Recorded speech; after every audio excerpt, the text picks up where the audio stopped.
Salam alaikum, bonjour à tous. J'espère que vous allez bien. Ça fait bien longtemps. On va reprendre la révision. La révision pour le module TELF. Je vais faire un autre résumé, ou bien la suite du résumé des lignes de transmission. Après, je vais faire tout simplement un exercice tiré d'un examen 2018 à l'ISHB, section A et B, je pense. Bon. On va entrer sur Google, on va taper le site de Monsieur Labanji, Samilab électronique, pour télécharger l'examen. Bon, enseignement, télécom fondamental, examen. En 2018, ils n'ont pas fait le chapitre 5 des lignes de transmission. Donc en 2018, bon, en 2019, ils n'ont pas fait. En 2018, il y avait un exercice, l'exercice 1, qui est sur 7 points, un exercice de révision. On peut dire une révision. Bon, tout d'abord, je vais vous donner quelques notions de base sur le calcul pour les lignes de transmission, c'est-à-dire tout ce qui est adaptation, bien coefficient de réflexion, les impédances, les tensions, la puissance, etc. C'est-à-dire les bases, tout simplement. Ce qu'il faut savoir, juste ce qu'il faut savoir. Donc, je vais télécharger ce fichier.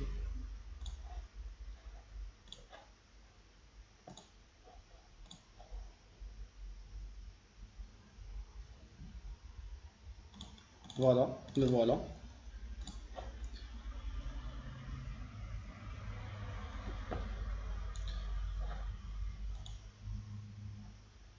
C'est un sujet commun, donc section A et plus B, 1h30, 2017-2018. Bon, unité de transmission sans perte d'impédance caractéristique ZC qui est égale à 50 ohms, de longueur 100 mètres, est terminée par un circuit ouvert, c'est-à-dire la charge est l'infini, elle est égale à l'infini. On donne l'expression de la tension le long de cette ligne en prenant la référence au niveau du récepteur, de la charge. On rappelle que la tension pour chaque point x de la ligne qui est égal à une tension incidente exponentielle gamma x et non pas moins gamma x parce qu'on a changé la référence, je vais vous expliquer, plus une tension réfléchie avec un facteur d'exponentielle moins gamma x. Calculer le coefficient de réflexion, on va rentrer sur, ou bien on va entamer l'étude de la réflexion au niveau de la charge, c'est-à-dire la réflexion, c'est-à-dire tout ce qui est puissance, rapport d'onde stationnaire, etc. Bon. Donner l'expression de la tension en fonction de VI, c'est-à-dire la tension d'incidence, la constante de phase et X. En déduire celle de le courant en fonction de X et l'impédance pour n'importe quel point X de la ligne. En calculant après l'impédance pour une longueur L qui est égale à lambda sur 8. Après, on va déduire la nature de cette impédance, c'est-à-dire il y a trois natures, je pense, vous saurez ça normalement en première année. C'est-à-dire, vous connaissez ça normalement, c'est-à-dire la nature, elle peut être résistive ou bien capacitive ou bien inductive. C'est très simple. Tout dépend de la valeur obtenue de cette impédance. On déduire la valeur de la puissance absorbée par la charge en donnant l'expression de cette puissance. C'est pas la peine de la retenir, mais c'est nécessaire d'avoir cette formule ou bien de la démontrer. C'est très simple, pour la démonstration elle est très simple. Il faut juste faire la partie réelle de V de x fois I de x conjugué et puis remplacer le V et le I conjugué et tirer après la partie réelle pour pouvoir tirer la puissance absorbée par la charge. C'est tout. On va commencer. Le site c'est Samilab. Vous avez retenu ça normalement. C'est un site qui appartient à Monsieur Labanji, l'enseignant de votre enseignant, je pense. de la section A ou bien la section B, c'est pareil. Bon, on va faire un petit résumé sur l'étude. L'étude de quoi? De la réflexion. Bon, l'étude de la réflexion. Pardon.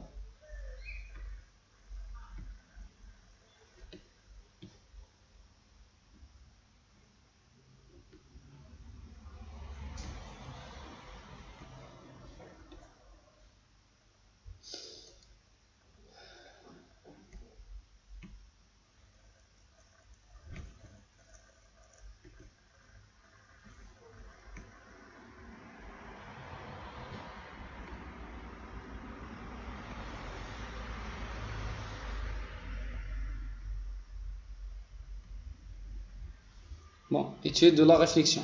On va commencer. Étude de la réflexion. C'est-à-dire, on va changer la référence pour savoir ce qui se passe à la charge. On va pas faire la référence au niveau du récepteur ou bien de l'émetteur, c'est-à-dire du générateur. On va changer la référence. On a ça. La charge ZR, c'est-à-dire une ligne terminée par une charge. Voilà, cette ligne est caractérisée, bon, c'est un générateur HF, un GHF, une ligne de transmission de longueur L, quelconque, de longueur L en mètres bien sûr. Cette ligne, elle est caractérisée par une longueur L, la constante de propagation gamma, une impédance caractéristique ZC. Et sachant que ce gamma-là, c'est un coefficient d'affaiblissement alpha, coefficient d'atténuation, plus J bêta. C'est quoi bêta? C'est la constante de phase. Bêta, c'est 2π sur lambda. Voilà. Bon, ZR, c'est la charge, tout simplement. Le chapitre précédent, on a pris la référence comme ça. Le 0, c'est-à-dire une tension d'entrée V0, c'est pour x égale à 0. Mais là, on va changer la référence pour étudier la réflexion de cette ligne, au niveau de la charge bien sûr. On va faire ça. 0. Bon, la dernière fois, ou bien la vidéo précédente, c'est une introduction sur les lignes de transmission. On a pu démontrer la tension V de x pour chaque point de la ligne, en prenant un tronçon de ligne et en tirant les équations des télégraphistes, puis on va les résoudre et on a tiré les solutions de ces équations de différentiel qui s'appellent les équations des télégraphistes. VI exponentielle moins gamma x, une tension incidente plus une tension réfléchie. Pareil pour le courant. Mais là, on a pris la référence au niveau de l'émetteur, du générateur. On va changer ici, vu qu'on a pris le ZR, c'est-à-dire le x égale à 0, au niveau de cette charge ZR, du récepteur, c'est-à-dire, ça va être, là, c'est plus gamma x. Pourquoi? Parce que la tension incidente, la tension réfléchie, va être par là, vers les x négatifs, et la tension incidente, la tension réfléchie vers les x positifs, ou bien le contraire. Mais bon, tout simplement, on va retenir juste que ça c'est pour gamma x et ça pour moins gamma x. C'est juste un petit changement de référence. Pareil pour le courant, I de x, c'est I exponentielle gamma x plus IR exponentielle moins gamma x. Ça, c'est les deux notions de base qu'on a pu tirer. Un petit rappel sur l'impédance caractéristique ZC, à quoi est égale? Une impédance, c'est une tension sur un courant. Mais pour cette ligne, vu qu'on a deux courants et deux tensions, c'est-à-dire courant incident, tension incidente, courant réfléchi, tension réfléchie, Réfléchis. Bon, ça c'est VI sur II qui est égal à moins VR sur IR. Bien évidemment, le moins c'est pour le signe qui sont inversés. La tension incidente et la tension réfléchie, ils sont inversés l'une à l'autre. Bon, les équations de télégraphiste, un petit rappel, c'est d carré V sur dx carré qui est égal à moins gamma carré. Bon, normalement c'est moins gamma carré, mais on a pris la référence. Bon, c'est juste, tout simplement c'est gamma carré V. Et pour d carré I sur dx carré, c'est gamma carré I. Les solutions, les voilà. Bon. Après quelques démonstrations, il faut retenir, c'est-à-dire il faut retenir que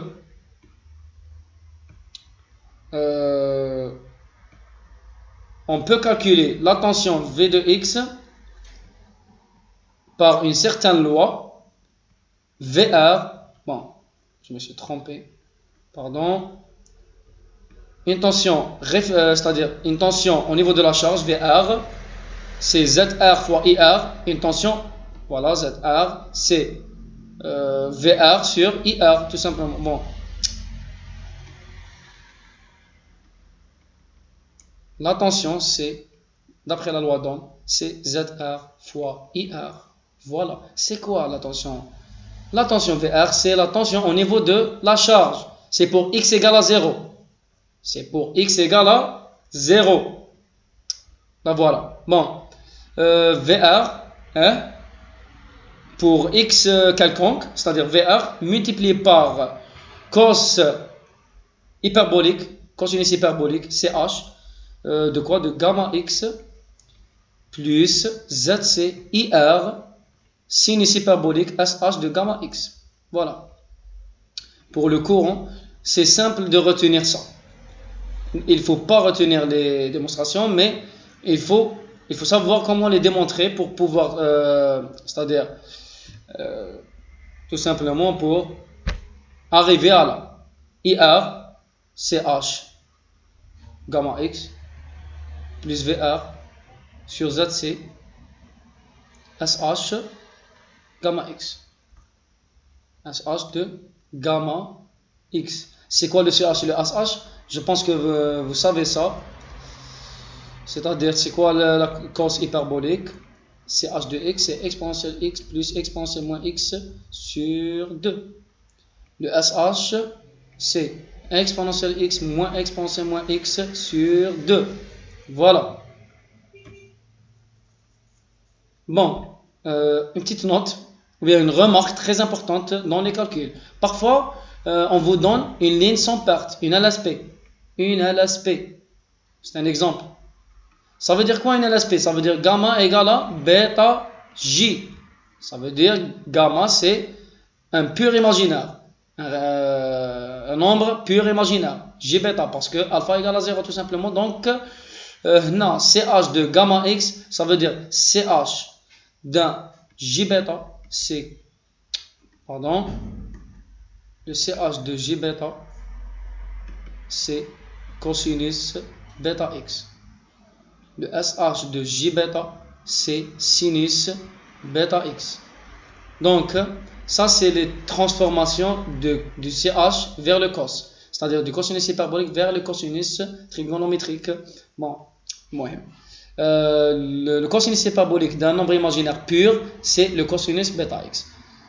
Dans les calculs, on peut calculer facilement ces tensions et courants et impédance si vous voulez. L'impédance c'est quoi? Le long de cette ligne, c'est-à-dire pour n'importe quel point de la ligne X, c'est V de X sur I de X. Ça vous donne V de X sur I de X, c'est quoi? C'est l'impédance. L'impédance Z de X, c'est bien V de X sur I de X. Vous pouvez diviser le V par I. Vous allez trouver quoi? ZC. Après un petit calcul ou bien une petite simplification, ZC, ZR plus ZC TH gamma X sur ZC, on va inverser là, la ZR, la ZC, la ZC, la ZR. Voilà, plus ZR TH gamma X. Voilà. Et TH, c'est quoi TH? C'est SH sur CH. C'est-à-dire exponentielle x moins exponentielle moins x sur exponentielle x plus exponentielle moins x. Voilà. Le 2 avec le 2, ça va disparaître. Donc, on va rentrer sur une certaine loi qui s'appelle le coefficient de réflexion. Certaines mesures qui s'appellent le coefficient de réflexion. Le coefficient de réflexion de la ligne, de n'importe quel point, quel que soit le point x de la ligne. C'est quoi le gamma x? Bon, on va faire coefficient de réflexion. Le coefficient de réflexion, on le note gamma de x. C'est quoi gamma de x? C'est tout simplement une tension réfléchie avec son facteur moins gamma x bien sûr, divisé par une tension incidente exponentielle gamma x. Voilà.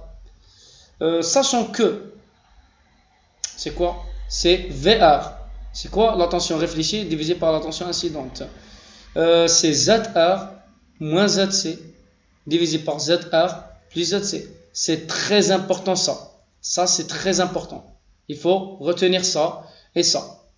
Bon, là, on va monter l'exponentielle gamma x, ça va devenir exponentielle moins gamma x multiplié par exponentielle moins gamma x, ça va vous donner exponentielle moins 2 gamma x. Je vais remplacer aussi VR avec VR sur IA, VI, ça vous donne ZR moins ZC sur ZR plus ZC. Multiplié par exponentielle moins 2 gamma x, donc gamma x, ZR moins ZC sur ZR plus ZC multiplié par exponentielle moins 2 gamma x. Voilà le coefficient de réflexion.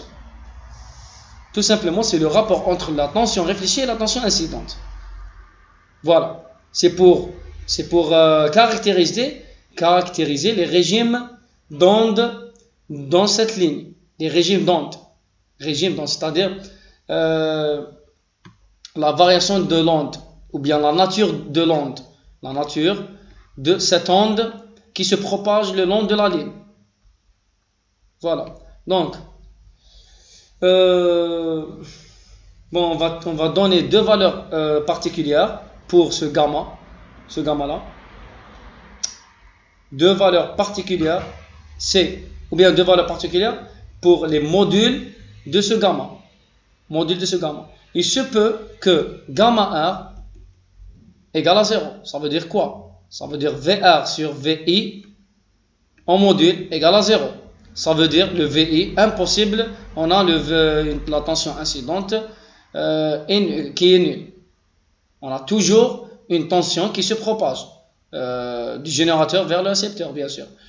Donc le VR égale à 0 implique que le VR égale à 0. Ça veut dire quoi VR égale à 0? Ça veut dire on n'a pas une onde réfléchie. On n'a pas une onde réfléchie. Voilà, ça, on n'a pas. Voilà le gamma 1 égale à 0. On appelle ça, c'est le régime d'onde progressive. On a une progression de cette onde vers la charge. Voilà. Quand est-ce qu'on a gamma R égale à 0? D'après cette formule de gamma de x. Bon, tout simplement, c'est quoi gamma R? Tout d'abord, c'est quoi gamma R? J'ai oublié de donner le gamma R. Le gamma R, c'est le coefficient de réflexion au niveau de la charge. Au niveau de la charge, ça veut dire, je vais revenir là-bas.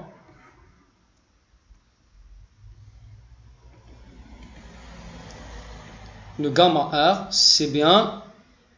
c'est pour x égale à 0. On est à la charge. C'est pour x égale à 0. On a VR, IR, ZR et gamma R. Tout est R. Tout est en fonction de R. Tout est lié à la charge. Voilà. Régime d'onde progressive. Quand est-ce qu'on a gamma R égale à 0 d'après cette formule? Tout simplement, c'est quoi le gamma R tout d'abord? Le gamma R, c'est bien, gamma R, c'est gamma de x égale à 0. On a là, exponentielle moins 2 gamma 0. Exponentielle 0, ça fait 1. Donc, tout simplement, ZR moins ZC sur ZR plus ZC. Donc, gamma R égale à 0 lorsque le ZR égale au ZC. Tout simplement, ZR, ça implique que le ZR égale à ZC. On peut dire ça, c'est très utile de connaître ça. Ça veut dire quoi? Ça veut dire on a adapté notre ligne de transmission à la charge. Ça veut dire on a une adaptation. Une adaptation. Ligne, adaptation, ligne, charge. Voilà. C'est une adaptation. Ça veut dire quoi une adaptation? Ça veut dire que là, on n'a pas une tension réfléchie. On a une puissance qui se propage. La charge ZR va utiliser toute cette puissance. Elle va consommer toute cette puissance incidente. On n'a pas une tension réfléchie. Voilà. Donc, on a une adaptation ligne-charge. On dit qu'on est dans le régime d'onde progressive. Voilà, c'est pour gamma R égale à 0. Vous pouvez faire ça. Vous pouvez noter ça sur une feuille. Et vous allez faire votre propre résumé en écrivant juste les formules nécessaires pour pouvoir passer l'examen juste, Madame Macan. Donc, on va continuer. On a une deuxième valeur particulière pour ce gamma. Gamma R, il se peut que gamma R égale à 1. Quand est-ce que gamma R égale à 1? Voilà, ZR moins ZC sur ZR plus ZC. Voilà, égale à 1. Ça veut dire quoi? Ça veut dire ZR. Ça veut dire quoi? ZR égale à 0. On a quoi? 0, 0. Moins ZC sur ZC, ça fait moins 1. En module, ça fait 1. On parle de module de gamma R. J'ai pas mis le module, mais je vous ai dit qu'on parle juste sur le module de gamma R. On n'a pas besoin de la phase de gamma R pour l'instant, bien sûr. Mais allez, on vous donne le nécessaire pour passer l'examen. ZR égale à 0 ou bien ZR égale à l'infini, tend vers l'infini. Ça veut dire quoi ZR égale à 0? Ça veut dire un court-circuit. Ça veut dire quoi ZR égale à l'infini? Ça veut dire un circuit ouvert. Et ça veut dire quoi ZR moins ZC sur ZR plus ZC égale à 1? C'est quoi le gamma R qui est égal à 1? C'est VR sur VI qui est égal à 1. Ça veut dire quoi VR sur VI égale à 1? Ça veut dire VR égale à VI. Ça veut dire j'ai transmis une tension incidente et elle est complètement revenue à l'émetteur. Elle est complètement revenue à l'émetteur. Ça veut dire j'ai tout perdu. J'ai une désadaptation. On va dire que c'est une désadaptation de la ligne. Une désadaptation. En bleu. Désadaptation. La puissance. L'itibata toulé. Désadaptation. Désadaptation. Désadaptation. Voilà. Une désadaptation.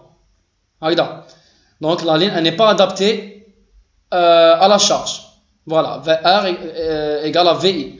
La tension réfléchie égale à la tension incidente. Ça veut dire ZR n'égale pas à ZC, si vous voulez. Voilà.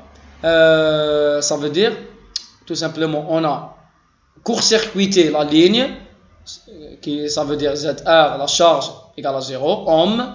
Et lorsque ZR tend vers l'infini, ça veut dire on a un circuit ouvert.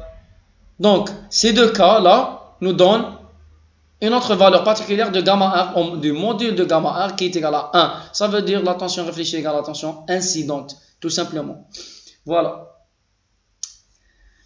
Donc, on parle d'un autre régime qui s'appelle le régime d'onde stationnaire. Régime d'onde stationnaire. D'onde stationnaire. vous avez fait ça normalement, je pense, dans le module VO1, la partie ondes et propagation. Les ondes mécaniques, acoustiques. Régime d'ondes stationnaires, voilà. Je vais vous donner un autre paramètre qui s'appelle le ROS ou bien le TOS. Bon, le TOS, c'est pas vraiment judicieux. On parle de ROS. C'est quoi ROS? C'est VSWR. Ça veut dire Voltage Standing Wave Ratio. C'est quoi ce bordel-là? Tout simplement, ce nom-là, Rho ou bien ROS, on le note Rho. C'est quoi Rho? C'est un rapport d'onde stationnaire ou bien le taux d'onde stationnaire en pourcentage. C'est 1 plus module de gamma R sur 1 moins module de gamma R. Voilà. Bon, c'est quoi ce ROS? Sa définition, c'est quoi? Tout simplement, on sait bien que la tension V de X varie entre une tension max et une tension min. Si on parle du régime alternatif, ça veut dire cosinus et sinus. Bien, tout simplement des tensions périodiques, on va injecter une tension périodique ou bien une tension cosinus sinus, sinusoïdale tout simplement. Dans le régime sinusoïdal, on a une tension V de X qui varie entre un max et un min. Le ROS, ce ROS-là, c'est le rapport de la tension maximale divisée par la tension minimale, qui est égal au courant maximal divisé par le courant minimal. Voilà. Qui est égal au ROS, qui est égal à 1 plus module de gamma R sur 1 moins module de gamma R. Ça s'appelle rapport d'onde stationnaire. Bon, j'ai pas bien écrit, mais rapport d'onde stationnaire. C'est simple. Rapport d'onde stationnaire. Rapport d'onde stationnaire, c'est bon. Qu'est-ce que je vais vous donner? Les valeurs de Rho. Voilà, je me souviens des valeurs de Rho. Tout simplement, on sait bien que gamma R, le module de gamma R varie entre quoi et quoi? Entre 0 et 1. Lorsque le module de gamma R égale à 1, c'est une désadaptation. Lorsque le module de gamma R égale à 0, c'est une adaptation. Voilà. Donc, ce ROS nous donne une idée sur l'adaptation de cette ligne charge. L'adaptation, bon, pour savoir est-ce qu'on a bien adapté cette ligne, qu'est-ce qu'il faut changer, qu'est-ce qu'il faut retenir, qu'est-ce qu'il faut savoir sur l'adaptation. Donc, ça c'est le ROS. Ou bien en anglais, c'est VSWR. C'est Voltage Standing. Voltage Standing. Stationnaire, ça veut dire. Standing. Wave, c'est pour onde. Ratio, c'est un rapport. Pourquoi voltage? C'est parce que tout simplement la définition du ROS, c'est un rapport de tension. Max par une tension min. Voilà, voltage standing wave ratio. C'est un rapport d'onde stationnaire. Bon, les valeurs de gamma, c'est 0, 1. Et les valeurs de Rho, c'est 1, l'infini. 1, l'infini. Lorsque le gamma R égale à 0, 0, 0, ça fait 1. Lorsque le gamma R égale à 1, on a 1 moins 1, ça fait 0. Un nombre divisé par 0, ça fait l'infini. Voilà. Lorsqu'on est proche de 1, ça veut dire, lorsque le Rho est proche de 1, là, si vous remarquez, j'ai mis strictement supérieur à 1. Strictement supérieur à 1, ça veut dire le cas idéal, c'est Rho égale à 1. C'est une adaptation parfaite. Et là, en réalité, on ne peut pas avoir une adaptation à 100%. Impossible. Dans la conception des lignes de transmission, bien la conception des cellules d'adaptation, ou bien des quadripodes d'adaptation. On ne peut pas avoir un taux d'onde stationnaire 100%. Impossible. Impossible. Voilà. Gamma R égale à 0, ça veut dire Rho égale à 1. Ça veut dire, force à force de rapprocher le Rho vers le 1, c'est-à-dire ρ proche de 1, ça veut dire quoi? Ça veut dire on fait une adaptation tout simplement. Voilà. Ça, c'est ce qu'il faut retenir. Je pense que c'est le nécessaire de comprendre ces phénomènes des régimes d'ondes. On a deux régimes d'ondes, stationnaires et régime d'onde progressif. Voilà. On va entamer l'exercice de l'examen 2018, section A et B. Les lignes de transmission, l'exercice 1, 7 points. Voilà. En tenant compte de ce que je vais vous donner, ou bien ce que j'ai donné là, dans cette vidéo.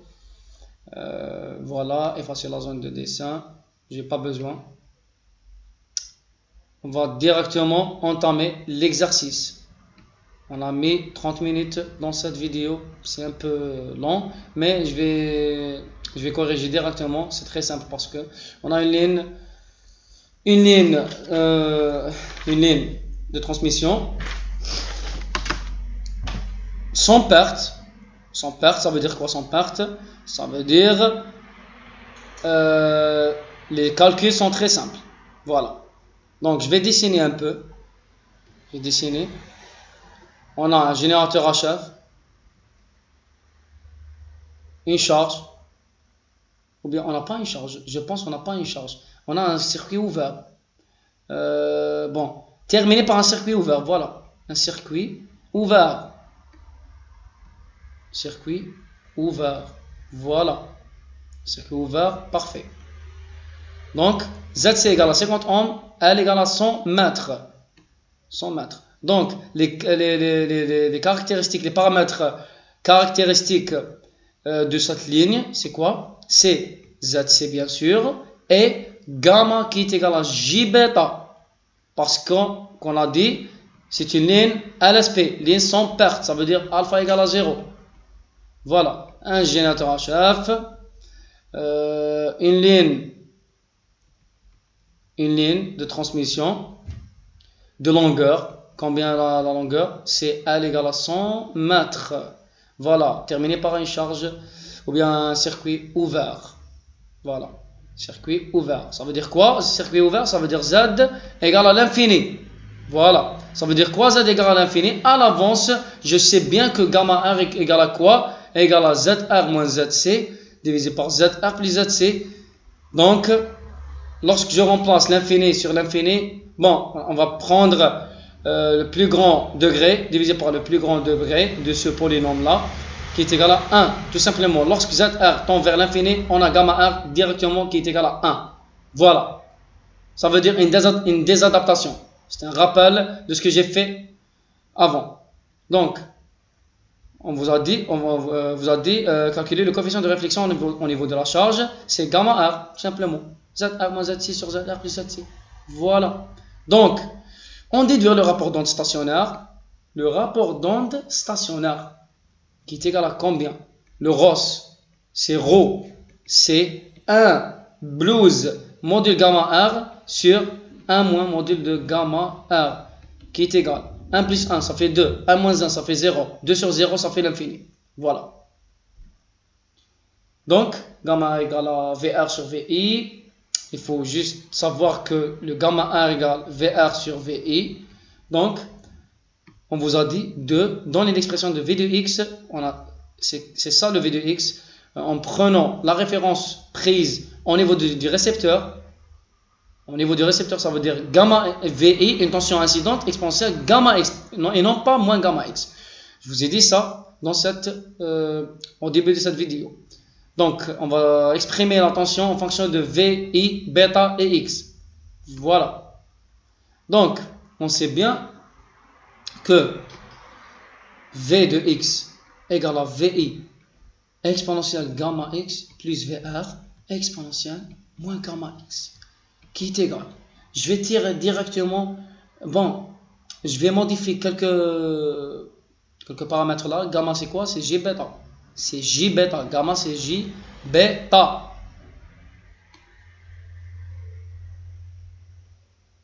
J bêta. Donc, on a J bêta X, on a moins J bêta X. Voilà. Je vais tirer en facteur VI exponentielle J bêta X. Pourquoi? Pour que j'ai VR sur VI. Et je vais remplacer VR sur VI par gamma R. Le gamma R, c'est qui est égal à 1. Donc, non, ça va rester 1 plus VR sur VI.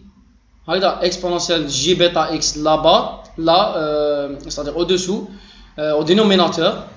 Et lorsqu'il monte, ça va être exponentielle moins J bêta X. Avec le exponentielle moins J bêta X, ça va être exponentielle moins 2 J bêta X. C'est des calculs. C'est juste des calculs. Donc, VR sur VI, c'est gamma R. Gamma R qui est égal à 1. Donc, ça va être VI exponentielle J bêta X 1 plus gamma R module bien sûr exponentielle moins 2J bêta X. Et je vais remplacer le gamma R par 1. Le module de gamma R qui est égal à 1.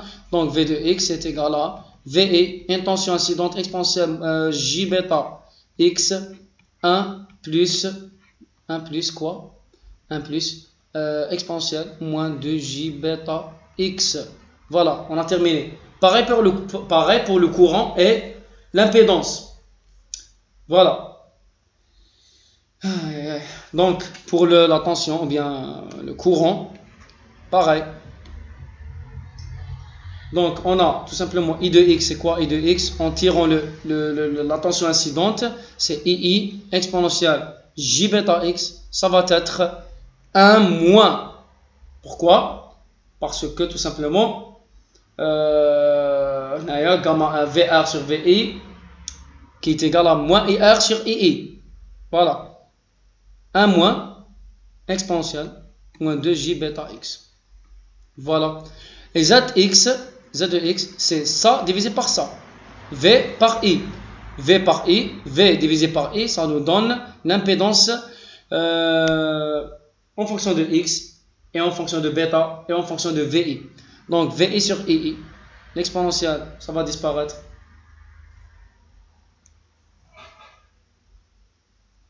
Voilà. V de X sur I de X. Donc, ça vous donne VI sur II. C'est quoi VI sur II? C'est ZC, je pense. On a fait ça en première vidéo, premier chapitre, pardon. Donc, ZC, c'est l'impédance caractéristique, c'est la tension incidente divisée par le courant incident, qui est égal à moins VR sur IR, pardon. Voilà. Donc, VI sur I, c'est ZC. Exponentielle, ça va disparaître. 1 plus expo sur 1 moins expo. Donc, 1 plus expo moins 2J bêta X divisé par 1 moins expo moins 2J bêta X. Il y a une autre formule. Bon, Z de X, il est en fonction Z de X et V de X et I de X sont en fonction de VI, bêta et X. C'est tout.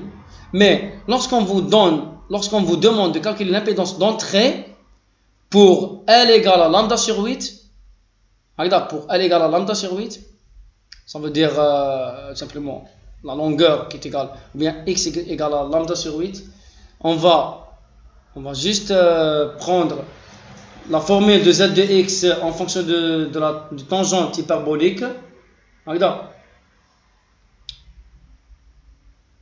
Donc voilà, je me suis trompé. Donc maintenant, on va continuer. On va calculer tout simplement, on va calculer quoi? Z de X pour X égale à l'impédance d'entrée.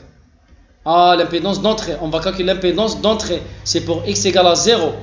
Ou bien X égale à L. X égale à L, pardon. Parce que tout simplement, non.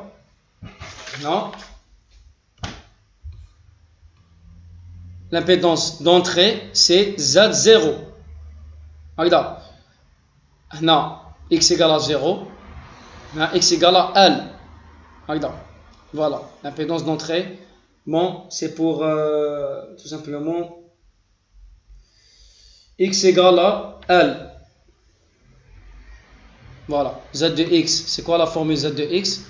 C'est égal à, je vous ai donné ça au début, ZC multiplié par ZR plus ZC, ou bien ZC tangente hyperbolique, voilà, ZC tangente, pardon, ZC, TH, gamma X, sur ZC, je vais inverser, plus ZR, TH, de gamma X. Sachant que gamma égale à J bêta X, J bêta, et TH d'un nombre imaginaire pur, c'est quoi? C'est J tangente de bêta X. Voilà. Ça, c'est la simplification de TH vers le tangente. Donc, Z de X égale à quoi? ZC. Voilà. ZR plus ZC. Bon, JZC plus JZC tangente bêta X divided by ZC plus JZR tangente bêta X. C'est très simple. On va remplacer le X tana par quoi? Par V de X égale à L, qui est égal à lambda sur 8, en remplaçant le bêta aussi, qui est égal à 2pi sur lambda. Donc, bêta X, yani bêta L, yani bêta, le L c'est quoi? Lambda sur 8, ça veut dire bêta, 2pi sur lambda, lambda sur 8, lambda, 2, 8, pi sur 4. Pi sur 4. Donc, c'est quoi tangente pi sur 4? Tangente bêta x, ça veut dire tangente bêta x. C'est quoi tangente bêta x? Yani tangente bêta L, ça veut dire tangente pi sur 4. Tangente pi sur 4, c'est sinus pi sur 4, sur cosinus pi sur 4. Racine 2 sur 2 divisé par racine 2 sur 2 qui est égal à 1. Voilà. Donc, le ZR, c'est l'infini. Donc, je vais prendre tout simplement, n'oubliez pas, on est dans le circuit ouvert. Circuit ouvert, ça veut dire ZR tend vers l'infini. Donc, on va prendre juste ZC, ZR divisé par JZR tangente bêta X. Voilà. Z 0, si vous voulez, c'est l'impédance d'entrée qui est égale à ZC. Je vais remplacer tout doucement ZR divisé par JZR tangente. Tangente quoi? Bêta L. Ça veut dire le ZR avec le ZR, ça va disparaître. Tangente bêta L, c'est tangente pi sur 4 égale à 1. Donc, ça va rester ZC sur J. ZC sur J. Donc, je vais remplacer ZC. On vous a donné ZC qui est égal à 50 ohms. Donc, et je vais diviser, ou bien je vais multiplier par J au numérateur et au dénominateur. Je vais trouver moins JZC, qui est égal à moins 50J. Voilà. Donc, c'est une réactance. C'est une réactance. C'est une réactance. On vous a dit quelle est la nature de cette... et donner sa valeur. Sa valeur, c'est... Bon, la nature, c'est d'après ZC sur J. ZC sur J. Ça vous rappelle tout simplement une capacité. Une kappa. Tout simplement. Parce que kappa, c'est J, ou bien 1 sur J, c'est oméga. C'est Z, ou bien XC. C'est la réactance de quoi? Le condensateur. 1 sur J, c'est oméga, qui est égal à moins 1 sur C oméga J. Négative. Sa partie réelle, c'est négative. C'est une réactance négative. Donc, une réactance négative, tout simplement, la nature, elle est capacitive. Capacitive. Voilà. Voilà. Donc, nature capacitive. C'est pas inductive ou bien résistive ou bien je sais pas quoi. Capacitive. Une nature capacitive, donc féminin. Voilà. Capacitive. Malish. On apprend tout simplement. Sa valeur, c'est moins J, 50 ohms. On déduire la valeur de la puissance absorbée par la charge. Voilà. On va remplacer directement là. Là, le alpha égale à quoi? 0. On n'a pas une atténuation parce qu'on a une impédance, une ligne sans perte. Z. Gamma R égale à, bon, on a exponentielle 0, 1. Donc, on a 1 moins gamma R qui est égal à 1. 1 moins 1, 0. 0 multiplié par tout ça, c'est 0. Voilà. On n'a pas une puissance absorbée par la charge. Pourquoi? Parce qu'on a une adaptation. On est dans le régime progressive. Voilà. La puissance absorbée par la charge égale à 0 car on a un gamma 1 égale à 1. Voilà. L'exercice est terminé. 7 points. Validé, assuré, terminé. Merci de votre attention. La prochaine fois, je vais vous faire une autre vidéo sur le module théorie de signal, un exercice, un petit résumé et une petite révision, c'est-à-dire un petit exercice d'une révision excellente. Merci. Bonne soirée.